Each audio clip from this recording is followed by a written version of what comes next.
when the rings go on. Because the moment rings go on, certain things change. Now we are looking at what really happens when the rings go on. It's a live chat. Go ahead in the comment section and let me know who it is that is watching, where you're watching from, and what your name is, and what your take is on the topic of discussion today, money and marriage. What really changes when the rings go on? We were talking about the most common financial challenges that I hear about from married couples or people who have committed in relationships. And Roger says nowadays the weather is hottest. Okay, that is all called global warming, guys. It's called global warming. For us here in Uganda, we were told to keep warm because the temperatures are going to drop. Those of you who are hearing for the first time, yeah, the temperatures are going to be cold. There's going to be a lot of flu and cough. So keep warm and keep away the colds and coughs. That will help keep us healthy and strong. Otherwise, back to our topic of discussion about the most common financial challenges uh, for married couples. That is the debt baggage. Before I got married to you, or before I committed myself to a relationship with you, I had my own money. We call it Micah money.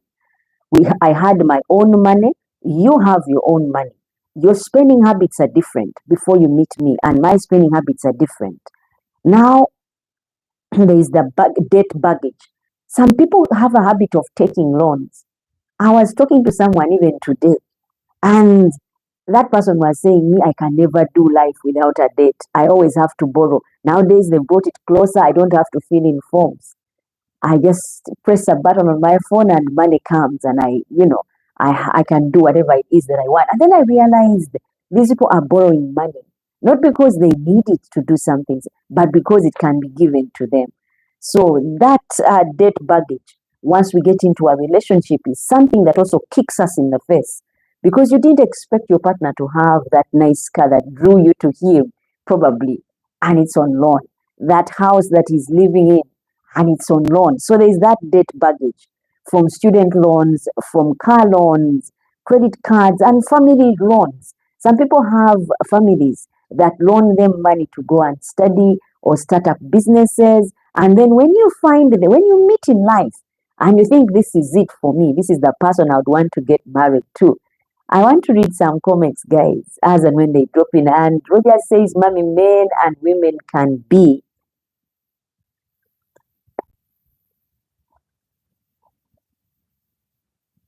a business partner.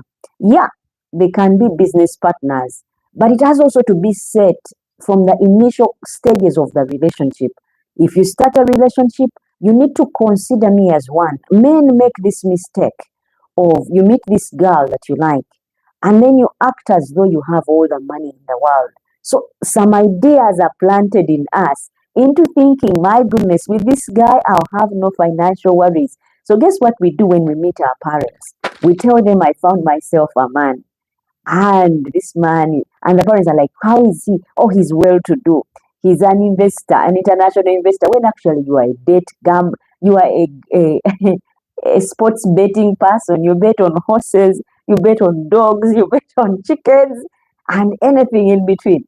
But because we are not clear when we are meeting these people about where we actually come from, how much we earn, what we do, if we can change up on things, men can really be partners with women in business. Yes, and you can get someone and be married to them and create a beautiful thing.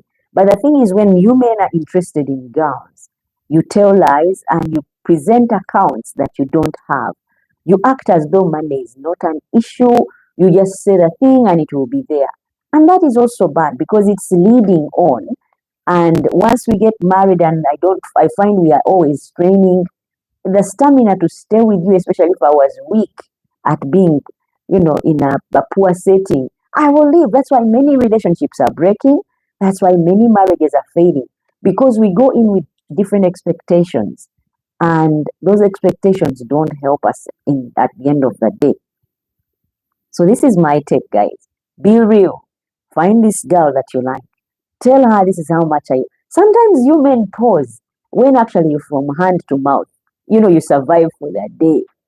Be real. Say, this is how much I earn, and I rarely get money, but when I do, we need to plan for it wisely. You would find this woman rising up to you know, to the level of planning well for your money.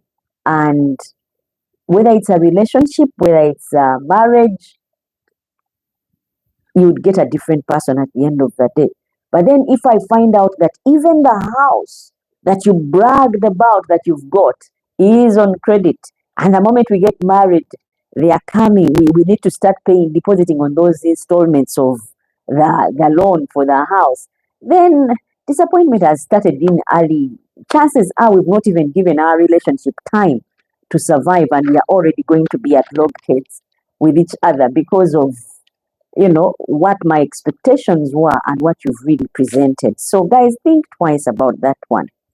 And different spending habits.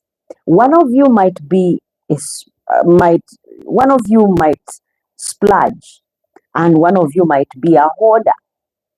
When I say splurge, is this person who gets too excited and says, Baba weche mwagala, or you can have whatever it is that you want. Or, and there's this person that you're in a relationship with, and is the kind who is like, let us hold on to what we have.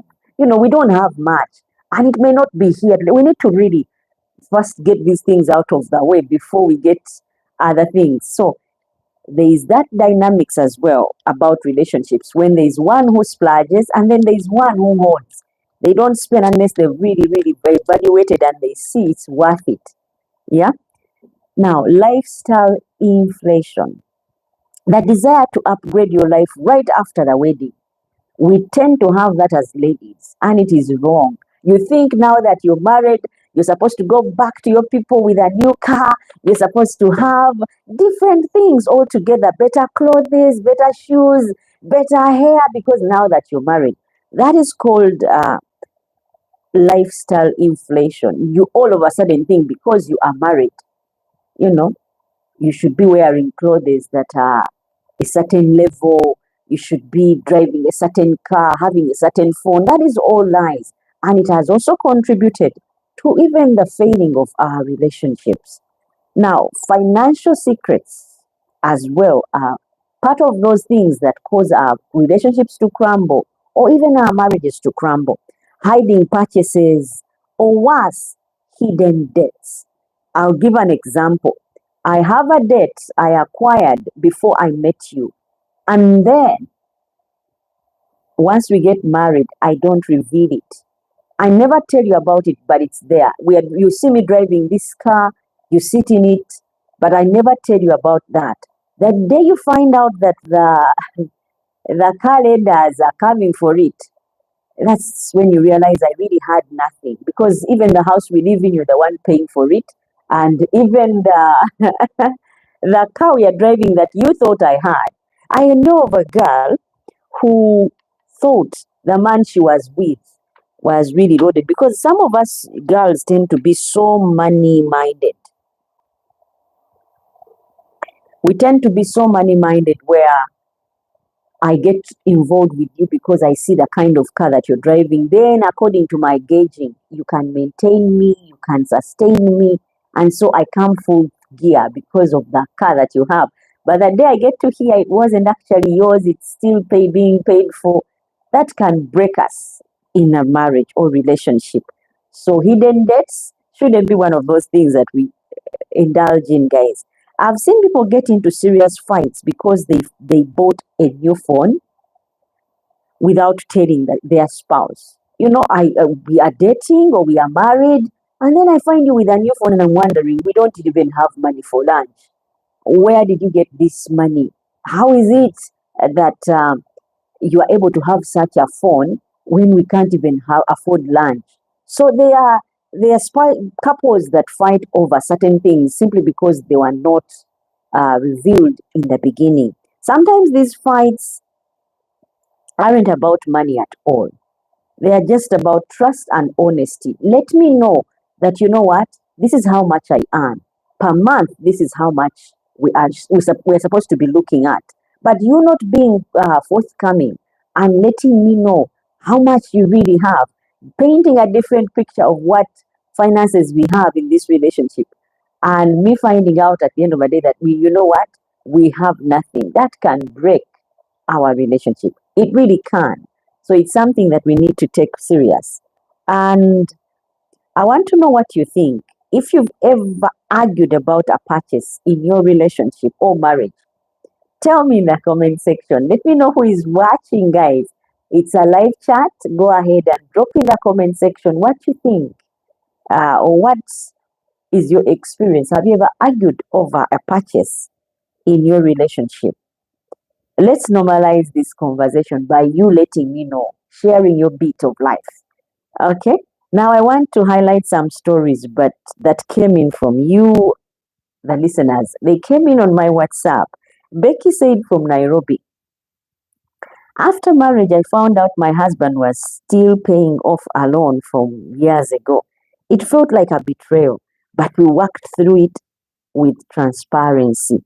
Now, that is Becky from Nairobi. She found out that after marriage, the husband had a loan from school from years ago, and it felt like a betrayal to her. But then they worked through it because the husband eventually explained and said exactly what it is that brought him to that state. And so the relationship was able to survive. That is Becky's story. And then Sam says from London, I merged our accounts completely, but I quickly realized we needed some personal spending money to avoid fights.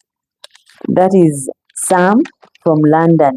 And for him, that is his take on money. Regarding that question, remember I asked you some stories that come in from you, listeners, whether you've ever fought with your partner over a big purchase, over a AD purchase.